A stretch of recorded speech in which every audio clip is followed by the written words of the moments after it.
자, 하나님을 기쁘시게 하는 일만 하며 살자 하는 그 한 가지 큰 주제를 붙잡고 오늘도 은혜 받고 우리가 더욱 주님의 은혜 가운데 들어가게 되길 원합니다.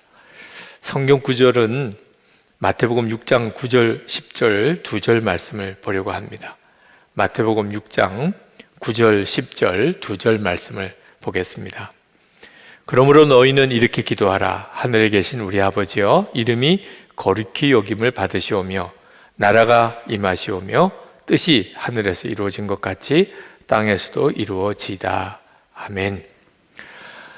힘든 일이 여전히 많지만 또 앞으로 예측되어지는 일도 참 난감한 일, 걱정스러운 일들이 많긴 하지만 하나님이 기뻐하시는 것이 무엇일까? 그 생각만 하면서 살아보니까 이거 참 놀랍고 정말 기쁜 삶을 사는 것을 경험하게 됩니다. 매 순간에 그저 하나님이 기뻐하는 일은 뭘까? 그러니까 고민거리가 훨씬 적어졌어요. 하나님은 어떻게 하기를 기뻐하실까? 조금 난감해도 어떤 때는 좀 귀찮기도 해도 어떤 때는 사람이 좀 이상하게 보지 않을까 그런 싶은 생각이 들어도 하나님이 뭘 더 기뻐하실까? 그 생각만 하니까 뭘 해야 되는지 명확해지는 거예요. 저는 이 일이 앞으로 큰 간증거리가 되겠구나. 여러분도 정말 지금 어떤 상황에 있든지 하나님이 기뻐하는 일이 뭘까? 지금 이 순간에 그 생각만 하고 사시고 반드시 그걸 기록을 해두세요. 그 1954년에 동독이 이제 베를린 장벽이 이렇게 딱 차단되기 전 때, 그때 동독에 있는 사람들이 엄청나게 서독으로 옮겨왔습니다. 동독은 이제 공산치하고 서독은 자유민주주의 치하였어요. 그때 그 간에 한 270만 명에 해당되는 동독 시민들이 동독 지역에서 서독 지역으로 옮겨오고 하도 많이 옮겨가니까 이제 베를린 장벽을 치게 된 거죠. 못 건너가도록. 그런데 그때 오히려 서독에서 동독으로 옮겨가는 한 가정이 있었습니다. 목사님 가정이에요. 호르스트 카스너 목사님과 그 가족이 서독에서 오히려 동독으로 이주를 하셨습니다. 함부르크에서 그래도 꽤 안정된 그런 삶과 사역을 목회를 하시던 분이고 그때 막 딸이 태어났는데 6주예요. 아주 신생하죠. 그 어린 딸을 데리고 1954년 그때 이사를 동독 지역으로, 어디 뭐 집이 있는 것도 아니고 무슨 교회가 있는 것도 아니에요. 근데 그 목사님이 그리로 간 이유가 동독에서 오시는 분 중에 목사님들도 많으셨어요. 그러니까 서독 지역에는 목사님들이 넘쳐나요. 동독 지역에는 목사님들이 없는 거예요.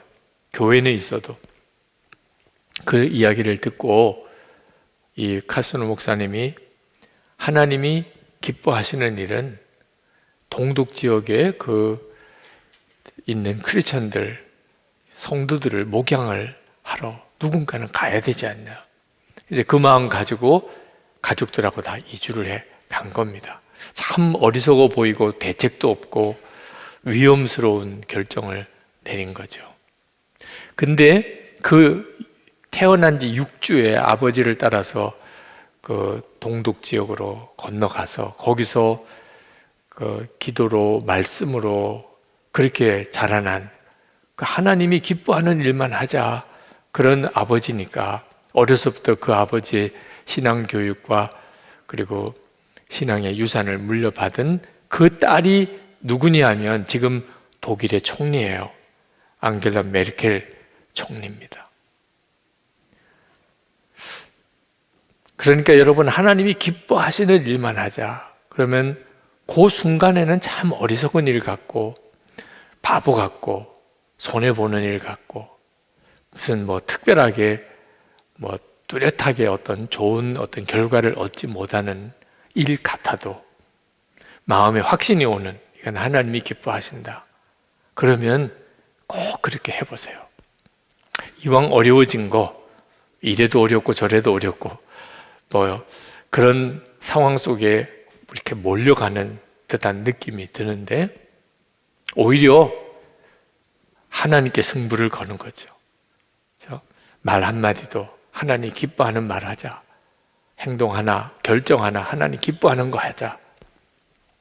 꼭 한번 우리가 그런 믿음으로 힘들다 어렵다 이렇게 말만 하지 말고 우리 삶 전체를 한번 하나님께 승부를 한번 거는 심정으로 꼭 살아보기 바랍니다. 그런 마음으로 성경을 한번 읽어보고 싶었어요. 하나님이 기뻐하시는 것이 도대체 성경에 어떤 내용들인가?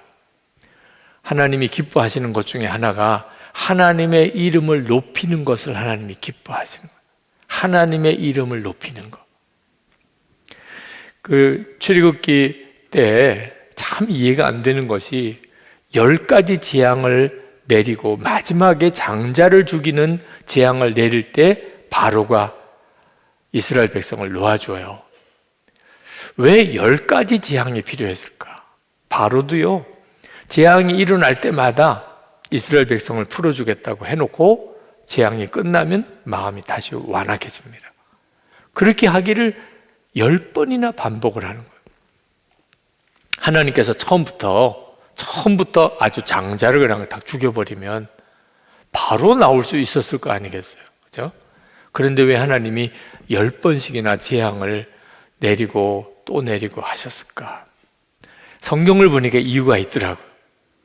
성경을 보니까 로마서 9장 17절에 성경이 바로에게 이르시되 내가 이 일을 위하여 너를 세웠으니 곧 너로 말미암아 내 능력을 보이고 내 이름이 온 땅에 전파되게 하려 함이라 하셨으니.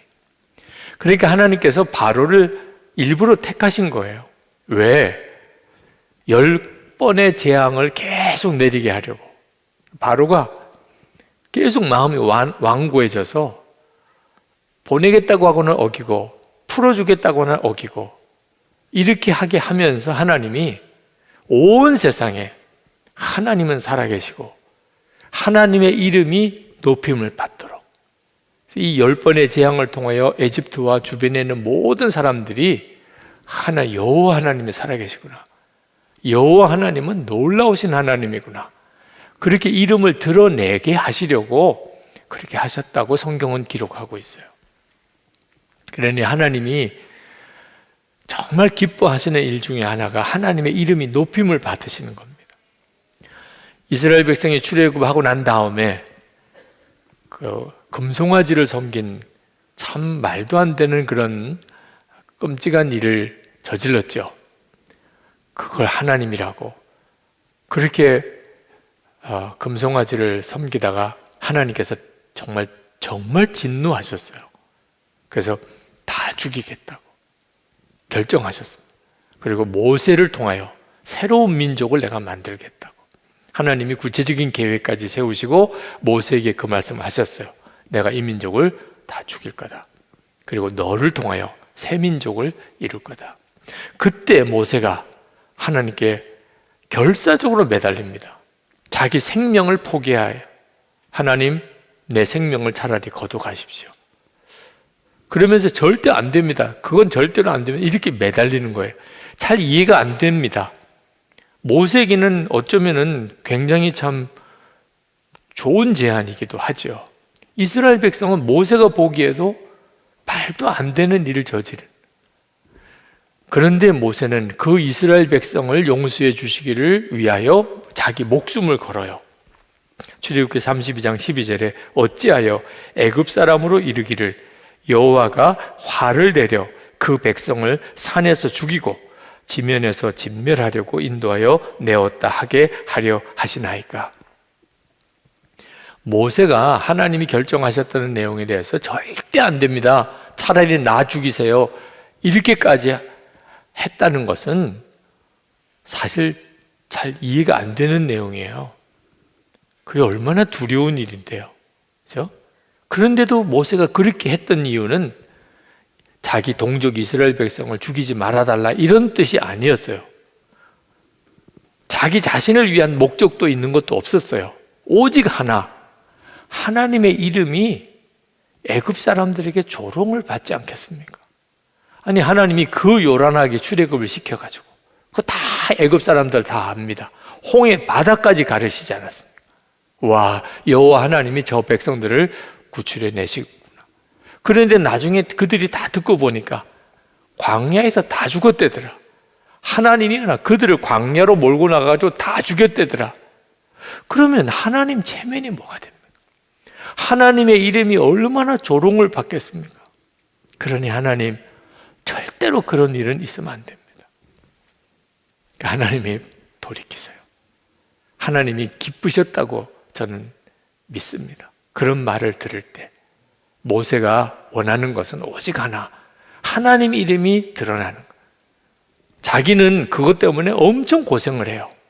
사실 그 이후에 이스라엘 백성 때문에 모세는요 엄청 고생하고 나중에는 혈기를 못 참고 한번 바위에서 물을 낼 때 물이 나오라 이렇게 하면 물이 나오게 되는데 지팡이로 2번이나 내리치면서 혈기를 부리다가 가나안 땅에 정작 자기가 못 들어가는 이런 일을 겪었지만 모세의 원하는 것은 하나님의 이름이 높임을 받는 것이었어요. 다윗이 하나님을 그렇게 기쁘시게 하는 사람이었는데 소년이었을 때 골리앗과 싸웠잖아요. 상대가 안 되는데 소년 다윗이 자기가 저 골리앗과 싸우러 가겠다고 했던 이유는 딱 하나예요. 여호와 이름 때문이에요. 만군의 여호와 이름을 모독하는 그걸 도무지 참을 수가 없었던 거예요. 그래서 골리앗 앞에 나가면서 다윗이 말했습니다. 사무엘상 17장 45절 다윗이 블레셋 사람에게 이르되 너는 칼과 창과 단창으로 내게 나오거니와 나는 만군의 여호와 이름 곧 내가 모욕하는 이스라엘 군대의 하나님의 이름으로 내게 나아가노라. 하나님이 그 다윗을 너무 기쁘게 여기신 거예요. 그 물맷돌을 던져서 그 골리앗 이마에 박히고 그리고 골리앗이 죽었지만 사실 물맷돌을 잘 던져서 이긴 게 아닌 거죠. 하나님께서 하나님의 이름으로 나아가는 다윗을 기뻐하시고 그 고백을 이루어 주신 거죠. 여호와 이름이 높임을 받게 된 거예요. 그러니 성경을 읽어보면 하나님이 진짜 기뻐하시는 것이 구체적으로 나옵니다. 이미 우리가 하나하나 찾아보고 있는데 하나님의 이름을 높이는 일이 이게 진짜 하나님이 원하시는 거구나.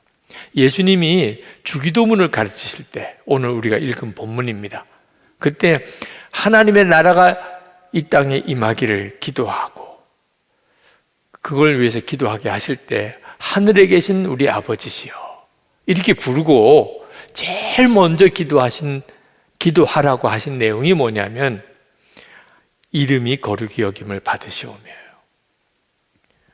그 뒤에 이제 나라가 임하옵시며 쭉 이어집니다만 제일 먼저 우리 주님이 기도하라. 하늘에 계신 우리 아버지시여. 그리고는 이름이 거룩히 여김을 받으시오며.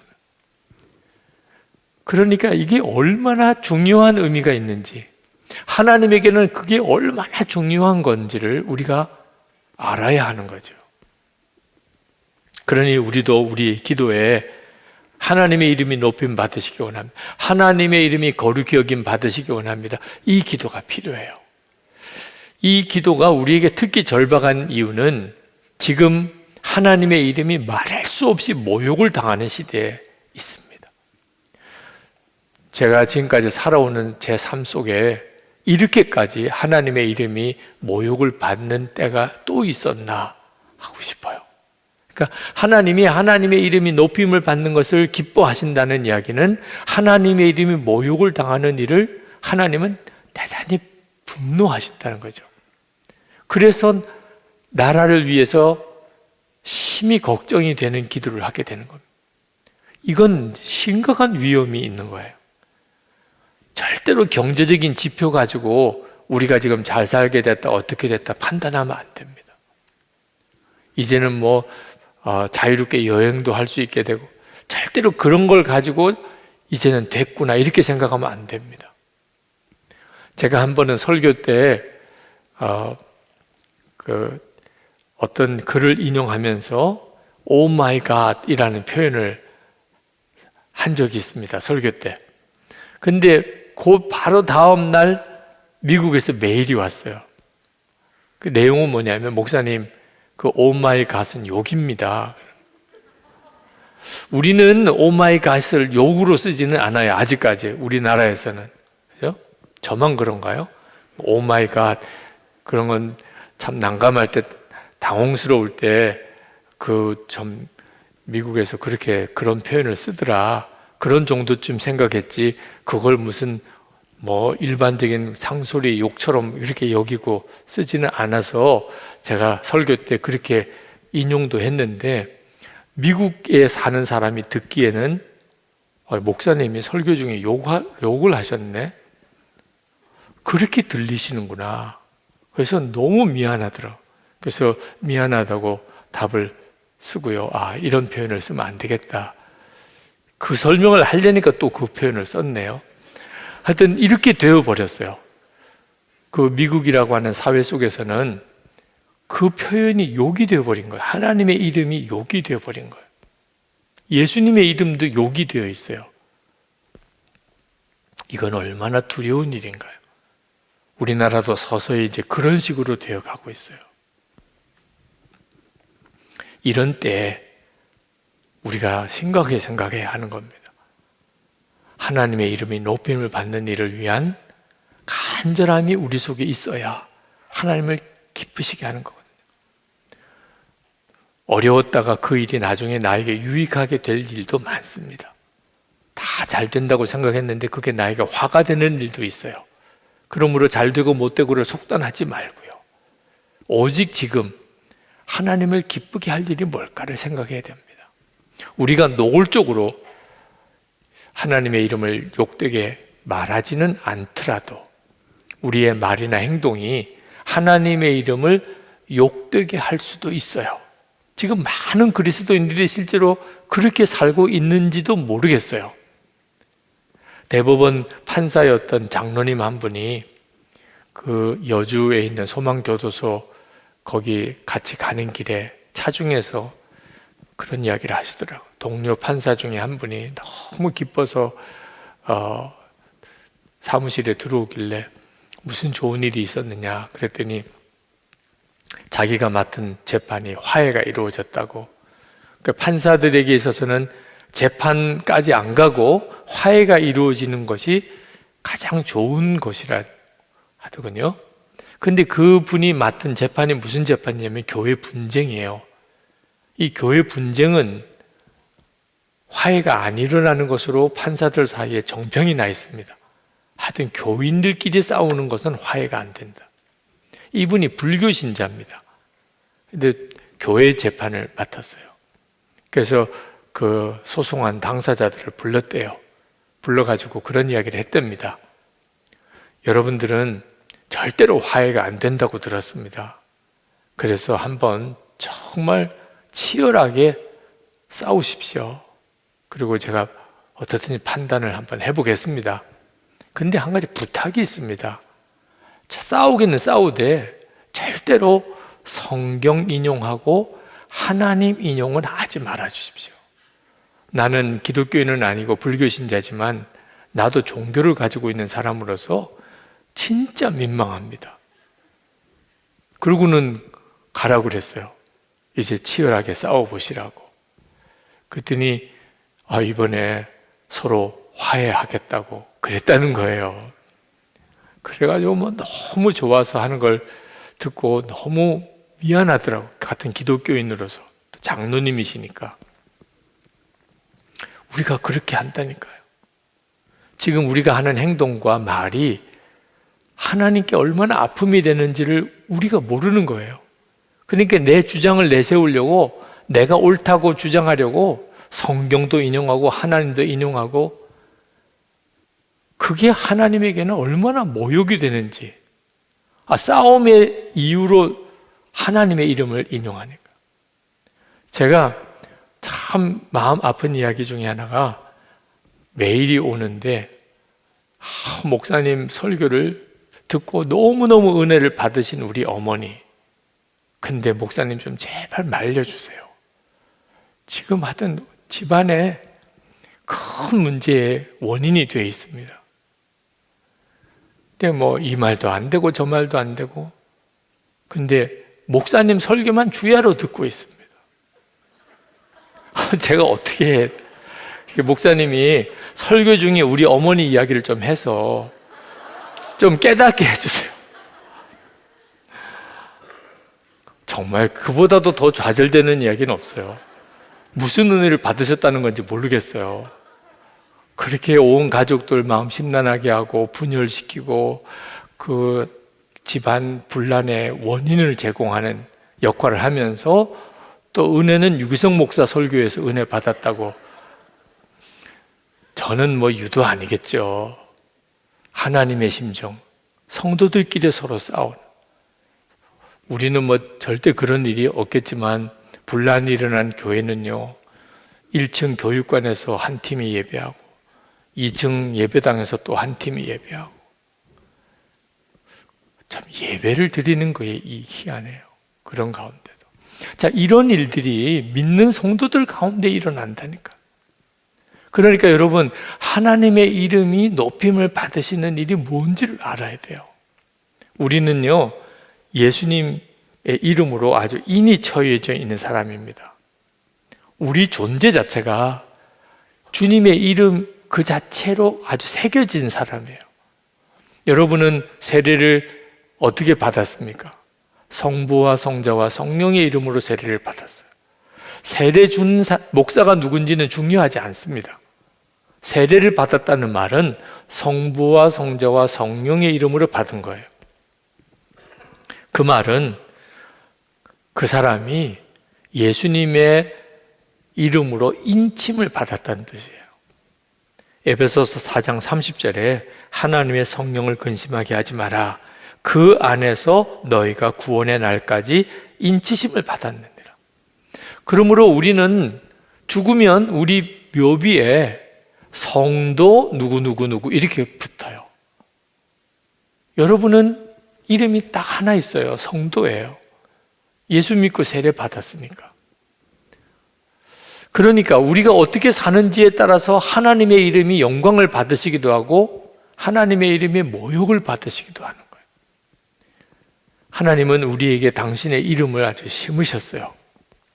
이 점을 명심하셔야 돼요. 우리가 무슨 말을 하든 무슨 행동을 하든 그것은 그대로 하나님의 이름이 높임을 받거나 모욕을 받는 것으로 직결돼요. 그러므로 하나님의 이름을 높이는 일은 의외로 굉장히 간단해요. 우리가 진짜 사람들이 와, 하나님이 살아계시긴 한가 봐. 저 사람들을 보니까 정말 하나님은 좋으신 분인 것 같아. 저 사람들이 다 예수 믿는 사람이래. 이런 말을 듣도록 사는 겁니다. 세상 사람들은 성경을 우리를 통해서 삶을 통하여 보아요. 그들은 성경 자체를 읽지는 않습니다. 근데 우리를 통해 성경을 보는 겁니다.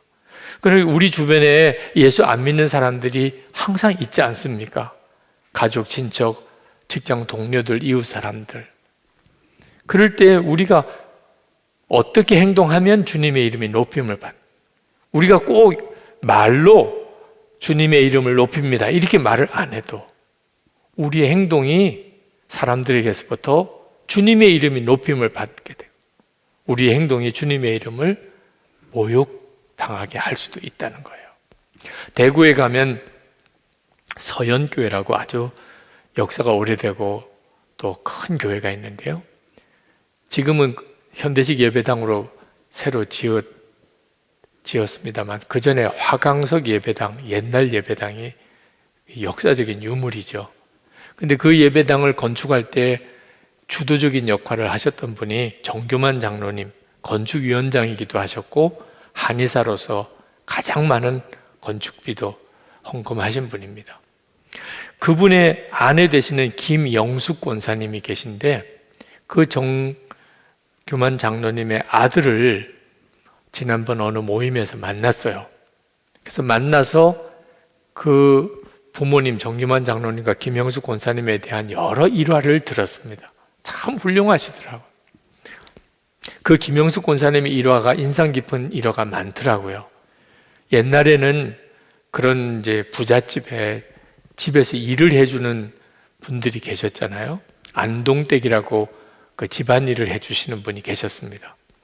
뭐 식모와 같기도 하지만 그보다는 약간 좀 연세가 드신 그 집안의 살림이나 뭐 음식 조리나 이런 일들을 맡아서 하도 손님을 많이 치러야 되니까. 그런데 이 안동댁이라는 분이 하루는 그 밥을 얻어먹으려고 오는 거린을 굉장히 박정하게 대하는 것을 이 김영숙 권사님이 보셨어요. 그래서 그 안동댁 사람들 앞에서 뭐라 그러면 그분도 무안하니까 안방으로 오라고 해서 방으로 들어오니까 앉으라 그래가지고 성경을 펼쳐서 지극히 작은 자 하나에게 한 것이 내게 한 것이다. 그러니 그런 사람들을 사실은 예수님께 하듯이 해야 되는 거다. 그렇게 이제 성경을 가지고 조곤조곤 설명을 드렸어요. 그러니 앞으로 우리 집에 그런 거린들이 오시면 그분이 예수님이다. 그렇게 생각하고 그분들을 어떻든 잘 대접해 드리라. 식사라도 상도 제대로 차려서 식사도 하게 해드리고. 그 안동댁이 그 김영숙 권사님이 그렇게 설명한 것에 감동도 받았고 또 자기 체면도 세워주고 또 알아듣게 설명도 해주어서 너무 은혜도 받고 그 다음부터는 정말 거린들에게 잘했어요. 그 집에 거린들이 올 때 정말 주님께 하는 마음으로 정성스럽게 대접하니까 소문이 쫙 퍼져간 거예요. 그 정기만 장로님 댁에 안동댁이라는 분이 있는데 그분이 거린들을 정말 정성을 다해 대접하더라. 근데 한 번은 그 주변에 어느 장로님께서 아내가 돌아가셨는데 이제 재혼을 하시도록 주변에서 이제 추선을 하는데 많은 사람이 그 안동댁을 추천하는 거예요. 그분이면 장로님 정말 아픔도 다시 치료하고 그리고 하나님 기뻐하시는 삶을 살 수 있을 겁니다. 그래가지고 결혼을 하셨어요. 이 김영숙 권사님이 시장 가서 물건을 살 때 한 번도 안 깎으셨다 그래요. 아주 바가지를 씌우는 것 같이 값을 올려 불려도 그냥 그대로 샀대요. 하도 주변에서 딱해서 아니 그거 좀 깎으시라고 시장 가서 할 때는 여러분 잘 깎으시죠? 근데 안 깎으신 이유가 우선은 내가 그걸 손님을 대접하려고 시장을 주로 보는데 물건 값을 깎아가지고 손님 대접하는 게 우선 좀 마음에 안 맞고 또 하나는 시장 갈 때마다 전도했는데 예수 믿으세요. 예수 믿으세요. 근데 예수 믿으라고 한 사람이 또 값은 또 깎네. 그러면 그게 전도가 되겠냐. 그러니 그냥 부르는 대로 속는 것 같아도 이렇게 사주고 꼭 예수 믿으세요. 전도를 해야지. 그래서 실제로 그 시장에서 굉장히 많은 사람이 예수를 믿었어요. 이 권사님 때문에. 미국에 있던 아들이 공부하던 아들이 병으로 사경을 헤맬 때 일주일 동안 금식을 했습니다. 그런데 하나님이 불러가셨어요. 사실 일주일 금식을 하고 열흘 금식을 하고 아들은 죽었고 미국 가서 그 장례를 볼 수도 없고 그때 그 시절이니까 얼마나 마음이 아프겠어요. 그래서 주변에서 그 세상 떠난 날 바로 다음 날이 주일이었습니다. 오늘은 교회에 나오지 않으시고 집에서 좀 쉬시라고 아니라고 아주 옷을 갈아입으시고 그리고는 주일 예배를 드렸어요.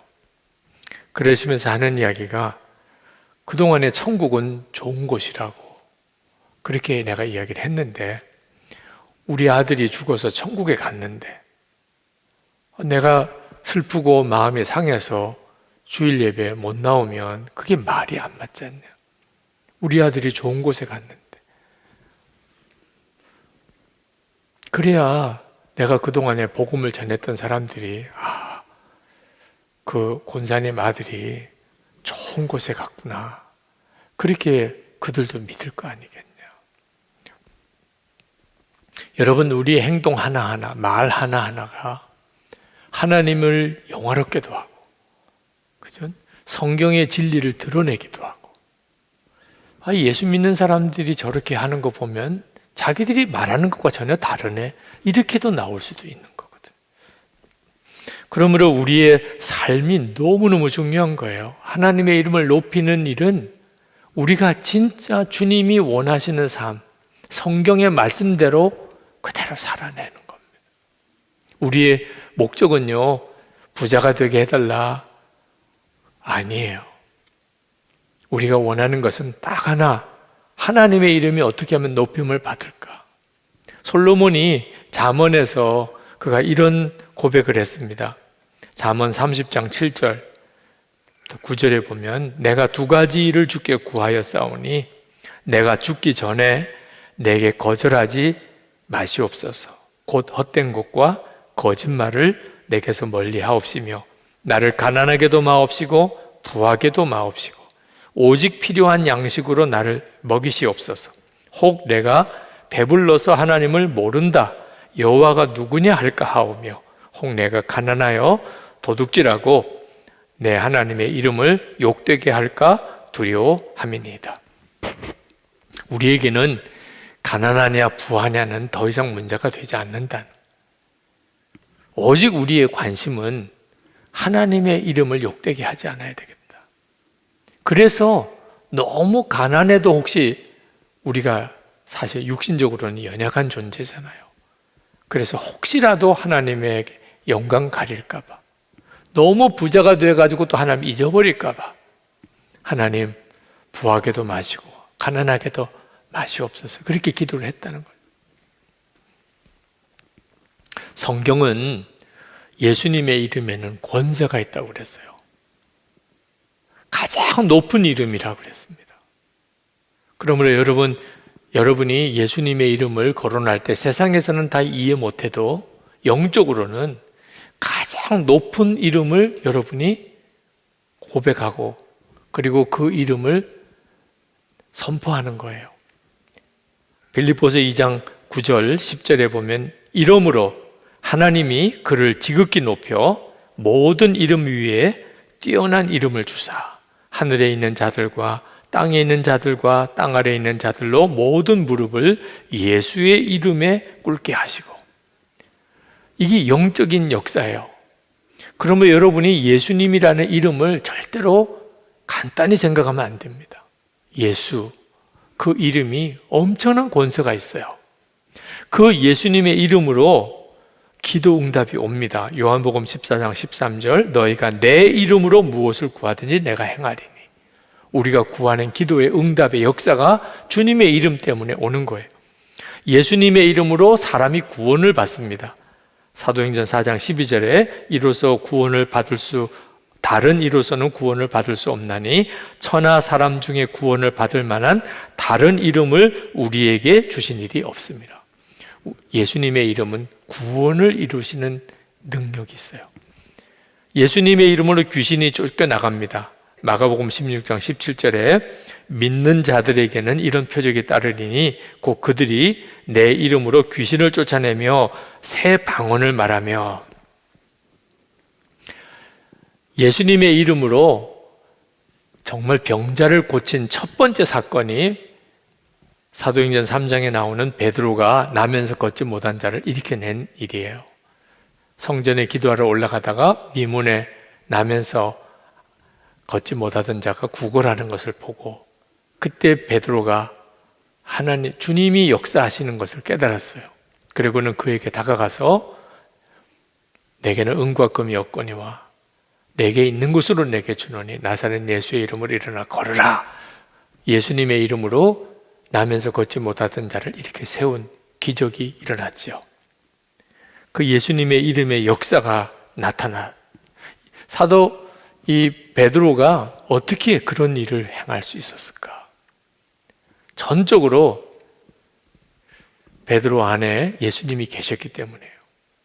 베드로는 자기 속에 뭐가 없는지 있는지 너무 잘 알았어요. 여러분 지금 돈 얼마 가지고 계세요? 아시죠? 네. 여러분 가지고 있는 거니까 아시잖아요. 그죠? 몇 번 벌써 세봤잖아요. 그죠? 나 지금 얼마 있어. 다 알잖아요. 베드로도 알았어요. 은과 금이 내게 없다는 걸. 가진 게 아무것도 없으니까. 그죠? 내게 은과 금이 없어요. 그런데 있는 게 있다는 걸 알았어요. 내 안에 나사렛 예수의 이름으로 명하노니. 예수님이 계신 것을 베드로가 알았어요. 그건 너무 분명히 알았어요. 그래서 예수의 이름으로 일어나 걸어라 이렇게 말을 했던 거예요. 우리도 그게 필요한 거예요. 예수님이 내 안에 거하시는 것을 정말 알고 정말 믿으면 우리도 그 예수님의 이름으로 권세를 하나님이 행하게 하세요. 무조건 예수님의 이름을 쓴다고 역사가 일어나는 거 아닙니다. 그래서 많은 분들이 이 문제에 대해서 아직까지 체험이나 확신 없어요. 예수님의 이름으로 무슨 역사가 일어날까? 실제로 사도행전 19장에 보면 스게와의 7 아들이 예수님의 이름을 사용해서 악귀를 쫓아내려고 해본 적이 있습니다. 그때 악귀가 내가 바울도 알고 예수도 알지만 넌 누구냐? 그래가지고 악귀에게 눌려가지고 다 벌거벗기고 내어 쫓기는 비참한 그런 수치를 당한 적이 나옵니다. 그러니까 무조건 예수님의 이름으로 사용했다고 역사가 일어나는 거 아니에요. 예수님이 그 마음의 중심에 계신 사람, 진짜 예수님이 나와 함께 계신 걸 믿는 사람, 우리잖아요. 여러분은 정말 믿잖아요. 예수님으로 인하여 여기 오셨잖아요. 그러니 우리가 예수님의 이름을 사용하는 일은 대단히 중요해요. 여러분, 예수님의 이름의 권위와 영광을 높이는 자가 되기 바랍니다. 우리의 삶으로 하나님 기뻐하는 뜻대로 살고, 그래서 사람들이 우리를 보고 야, 예수 믿는 사람이 저렇구나 이런 말이 나오도록 살고, 그리고 예수님의 이름을 실제로 사용해서 병자를 고치고 악귀를 쫓아내고 주님의 권능이 나타나게 살아야 돼요. 만약에 어떻게 기도해야 될지 모르겠어요. 그러면 예수님의 이름이 높임을 받으시옵소서. 나에게서, 우리 집에서, 우리 일터에서 예수님의 이름이 높임을 받으시옵소서. 한국 교회에서 예수님의 이름이 높임을 받으시옵소서. 우리나라에서 예수님의 이름이 높임을 받으시옵소서. 그렇게 기도하세요. 하나님이 정말 기뻐하는 기도니까요. 스미스 위글스워스, 너무나 유명한 치유사역자시죠. 그 목사님 일화가 있습니다. 어느 목사님이 굉장히 중한 병을 앓고 있는데 친구 목사님 6분이 그 목사님을 위해서 기도하러 모였어요. 야고보 5장에 있는 말씀처럼 기름을 바르고 그리고 그 목사님을 위해서 간절히 기도했습니다. 정말 뜨겁게 기도했어요. 그런데 그 목사님에게는 전혀 어떤 치유가 일어나질 않았어요. 무슨 역사가 일어나는 조짐도 없었어요. 그러니까 아픈 이 목사님은 더 절망이 되는 거죠. 친구 목사님 6분이 오셔서 기도하는데도 자기에게는 뭔가 역사가 안 일어나는 것 같으니까 절망적으로 그냥 눈물을 터뜨리고 울었어요. 다른 목사님들이 너무 멋스가니까 와서 그렇게 예배드리고 기도까지 했는데 그 친구 목사님은 더 절망적으로 그렇게 애통해 하니까 어떻게 해야 될지 몰라서 방을 빠져나왔습니다.